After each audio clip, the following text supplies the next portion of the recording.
আমি অজেয়কে জয় করব। আমার কাছে পরাজয়ের কোনো স্থান নাই। সবাই যেখানে থমকে দাঁড়ায় আমি সেখান থেকেই শুরু করি। আমি সব সময় আমার দেশ, পিতামাতা, আমার সহযোদ্ধা এবং প্রশিক্ষকদের কথা মনে করে আমার দুর্বলতাকে সাহসে পরিণত করব। কঠোর পরিশ্রমে আমি মানসিকভাবে সুদৃঢ়, শারীরিকভাবে দুর্বল। আমি কে? আমি একজন গর্বিত সৈনিক। কেউ আমার অস্তিত্বকে খাটো করে দেখতে পারবে না। কেউ আমার সক্ষমতাকে কোনো সীমা দিয়ে আবদ্ধ করতে পারবে না। আমার দৃঢ় আত্মবিশ্বাসী আমাকে এগিয়ে নিয়ে যাবে অসম্ভবকে সম্ভব করার পথে। পরাজয় বা পিছু হটা এসব শব্দ আমার অভিধানে নেই। ব্যর্থতা, ভুল করার সংজ্ঞা আমি জানি না। আমার হৃদয়ে দুর্বলতার কোনো স্থান নেই। আমি কে?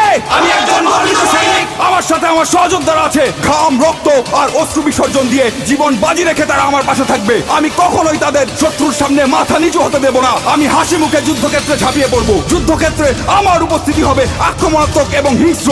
শত্রু আমাকে দমিয়ে রাখতে পারবে না। আমি কে? আমি একজন গর্বিত সৈনিক। আমি যুদ্ধক্ষেত্রে শুধু বিজয়ের অর্থ বুঝি,